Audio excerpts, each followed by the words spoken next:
毎度ショーズです。これはホールディング煙突ですね。2000です。はい、こういう風な開き方をしますね。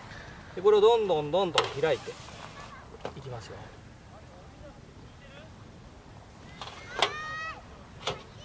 はい、最終的にここまで。これは、長さ2メートルですね。こちらも同じように、開いていきます。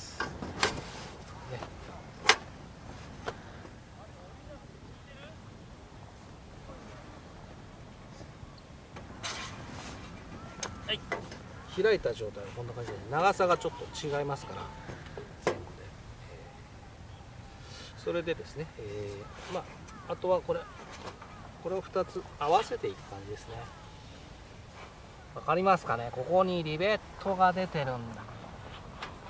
これをまずこうですね、この長穴にパチッとはめていきますね。パチンパチンとはめていきますね。これもまあ上やって下やってみたいな順番でやってったらやりやすいかな。とでここでひっくり返してこっちもこの穴にこのリベットを入れるっていう感じで、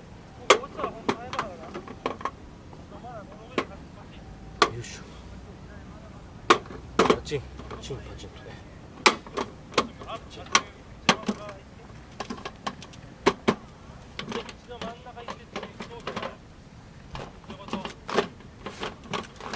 はい、これで完成ですね。